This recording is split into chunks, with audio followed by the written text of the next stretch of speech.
Halo kaum intelektual sekalian. Wah, wow, wow, wow, wow. Gila, gila, gila, gila, gila, gila. Ini pertarungan yang sangat-sangat luar biasa menurut saya pribadi.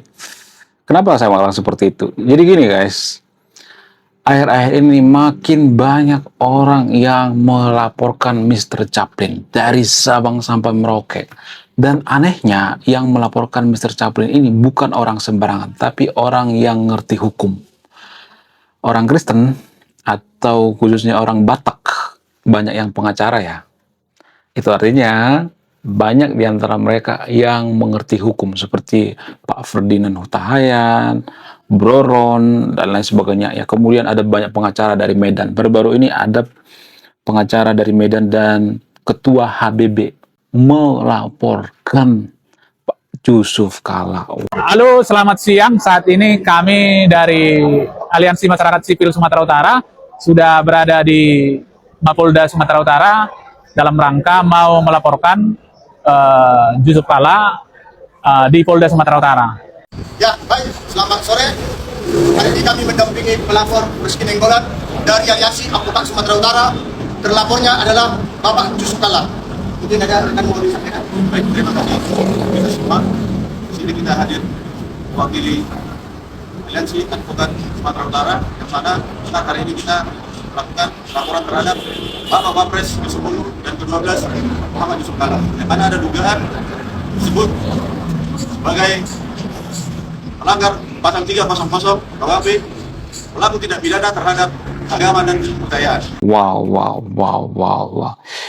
Gila, gila, gila, gila. Makin seru ini pertandingannya ya kan. Ibarat sepak bola ini makin seru ini, makin diseruduk gitu ya.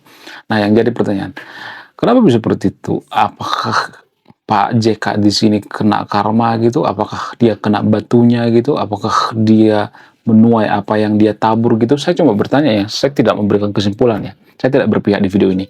Kenapa masalah ini bisa viral gitu? Padahal kan ini videonya termasuk video lama ya. Video dugaan ya. Ada semacam dugaan yang mengatakan bahwa Yusuf Kala itu dalam agama Kristen ada istilah jihad. Padahal itu nggak ada. Itu kata orang yang melaporkan, dan yang melaporkan ini bukan kaleng-kaleng. Sekali lagi saya katakan, orang yang ngerti hukum, rata-rata sarjana hukum, pengacara, punya kantor hukum resmi. Wow, luar biasa. Itu artinya mereka sudah sangat-sangat mengerti hukum. Kemudian kalau saya perhatikan dalam ajaran Kristen itu kan kita harus mengasihi ya, kasihilah musuhmu. Nah, yang jadi pertanyaan, kenapa Pak Yusuf Kala ini dilaporkan? Harusnya kan mengasihi musuh kan? Katakanlah misalnya Pak Yusuf Kala ini dimusuhi gitu ya. Lalu kenapa kita melaporkan musuh kita? Ini kan bertentangan dengan agama Kristen ya kan, ajaran Kristen gitu. Kenapa bisa seperti itu? Apa alasannya? Kan ada semacam keanehan gitu, bertolak belakang. Kristen mengatakan ya kasihilah musuhmu. Jangan membenci musuhmu. Kita harus mengasihi semua orang. Di sisi lain, kita punya musuh, kita laporkan. Nah, jadi pertanyaan, kenapa ada semacam kontradiktif seperti ini? Jadi kalau saya bongkar ini, mungkin saya akan digeruduk oleh warga Konoha. Mungkin saya akan dicakar-cakar oleh warga Konoha. Mungkin video ini bikin warga Konoha akan kejang-kejang kelonjotan berjamaah. Apa itu faktanya? Faktanya adalah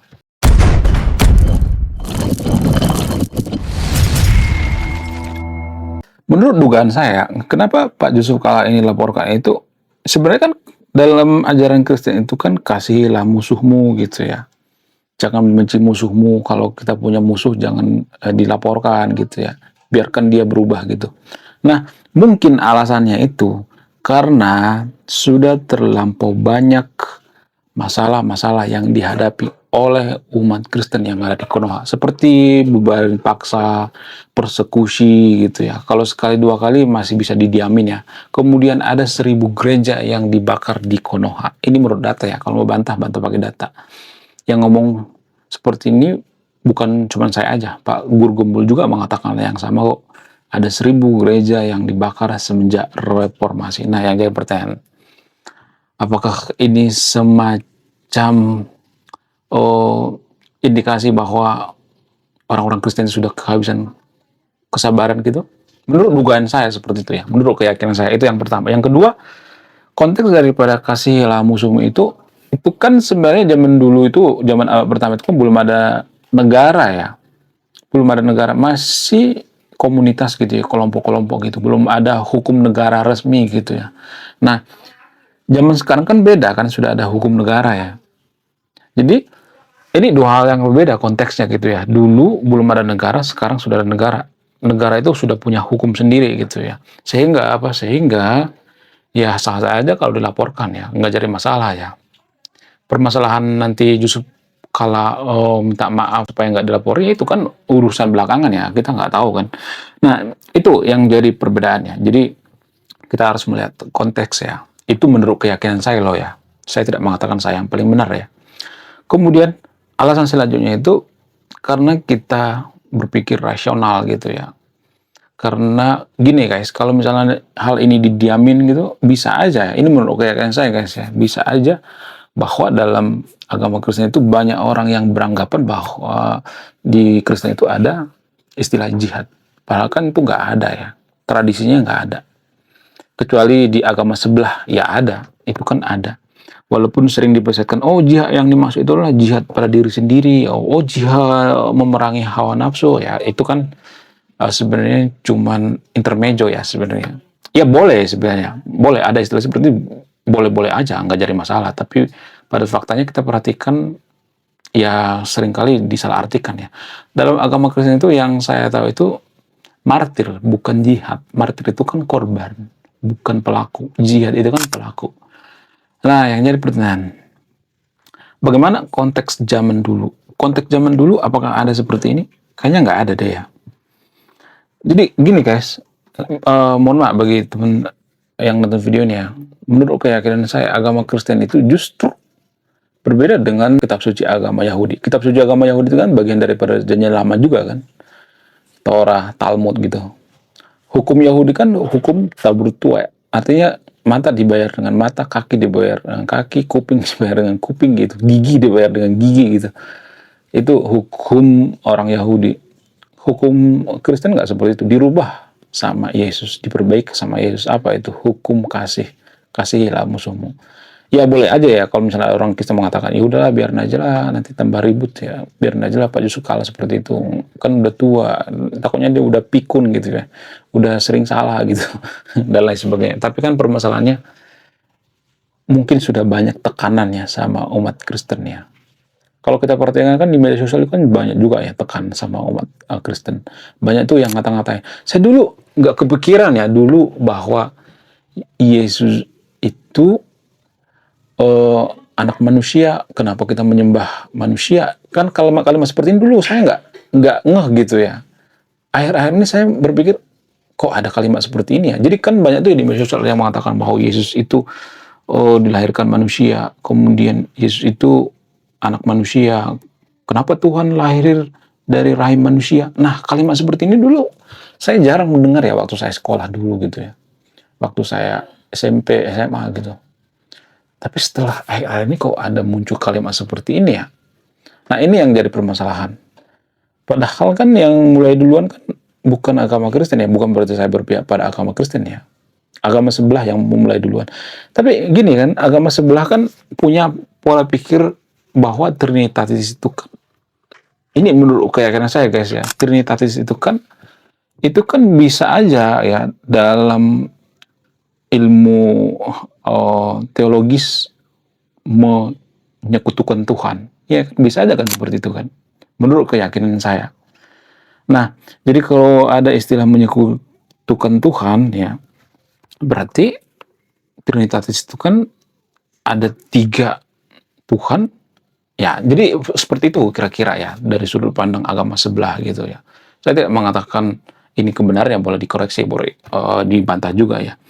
Tapi karena adanya prinsip semacam ini bisa aja mempengaruhi kenapa di Konoha itu banyak orang yang persekusi rumah ibadah orang lain. Ini jarang dibongkar guys. Mungkin kalau saya bongkar ini pasti banyak yang kejang-kejang kelenjotan berjamaah gitu. Ya kan? Jadi gini, kalau misalnya nih ada kelompok tertentu yang berpikir bahwa agama sebelah itu menyekutukan Tuhan gitu. Agama yang ono bukan menyekutukan Tuhan. Agama yang ono bertauhid ini menyekutukan Tuhan karena ada istilah trinitatis misalnya, contoh misalnya, kan bisa aja mereka beranggapan bahwa, oh kayaknya ini sesat deh, kok mereka menyekutukan Tuhan, musyrik ini. Apakah ini yang mempengaruhi kenapa banyak orang yang persekusi rumah ibadah di Konoha, terutama rumah ibadah Kristen? Saya cuma bertanya ya. Saya tidak akan memberikan kesimpulan. Silahkan simpulkan sendiri ya. Kalau saya memberikan kesimpulan itu, saya berpihak. Jadi sepertinya ada dugaan ke arah situ. Sehingga kalau ada misalnya ini gereja, bangun gereja gitu ya. Maksudnya orang Kristen bangun gereja dipersulit gitu karena mereka menganggap bahwa gereja itu menyekutukan Tuhan gitu, dianggap ya, menurut keyakinan gitu ya, menurut keyakinan agama sebelah gitu. Bisa aja seperti itu kan, sehingga terjadi yang namanya mempersekusi rumah ibadah, bubarin paksa dan sebagainya. Apakah ini ada korelasinya atau tidak? Kayaknya iya ya, ada korelasi ya. Karena gini kan, kita kan doktrin dari kecil bahwa agama kita yang paling benar, agama kita yang paling suci, nggak boleh menyekutukan Tuhan. Nah, ketika ada orang lain mengatakan bahwa Tuhan itu ya bisa aja 3 dalam 1 misalnya, atau Trinitas gitu ya, Allah Bapa, Roh Kudus, Yesus gitu. Kok ada 3 gitu? Jadi ini kan membingungkan ya bagi agama sebelah, sehingga ya bisa aja dugaannya ya agama sebelah atau menurut keyakinan agama sebelah menganggap bahwa ya agama Nasrani itu menyekutukan Tuhan, sehingga ya bisa aja dipersulit pembangun rumah ibadah ya. Kita nggak tahu kan, kuno kan, ini jarang dibongkar guys, jarang dibongkar dari sudut pandang ilmiah. Ini adalah sudut pandang ilmiah. Mohon maaf bagi yang tervideonya, disclaimer on ya. Nah, kemudian bagaimana dengan yang namanya Pak Yusuf Kalla? Apakah Pak Yusuf Kalla itu akan minta maaf? Apakah dia akan dipenjara? Kemungkinannya enggak. Karena hukum itu di Konoha itu ya, hukum tumpul ke atas, tajam ke bawah.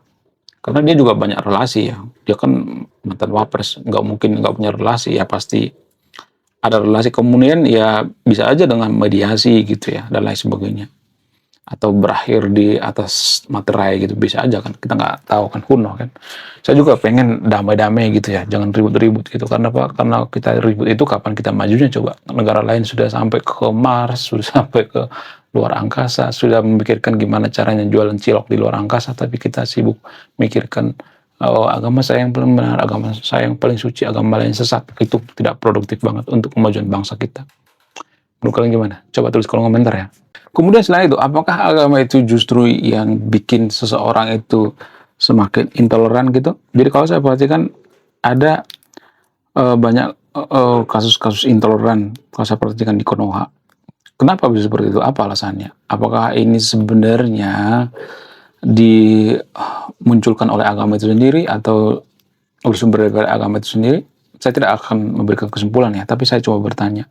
Kalau misalnya mengatakan enggak kok, tapi kan permasalahannya kan agama itu kan menganggap, terutama agama Samawi yang menganggap bahwa agama saya yang paling benar, agama saya yang paling suci gitu ya, sehingga menganggap agama lain sesat. Kan kita kan doktrin dari kecil bahwa agama kita yang paling benar gitu ya. Sehingga apa? Sehingga ya kalau kita agama yang paling benar, kita menganggap agama lain sesat. Kalau misalnya mengatakan, oh kita nggak harus menyesatkan agama lain kok, kan itu kan cuma di mulut doang gitu. Tapi kan dalam hati, ibaratnya gini nih, ada 6 makanan gitu ya, katakanlah ini agama Kristen, agama Muslim, ya Hindu, Buddha, Konghucu dan sebagainya. Ini ibaratnya makanan gitu ya. Kita pilih salah satu makanan gitu.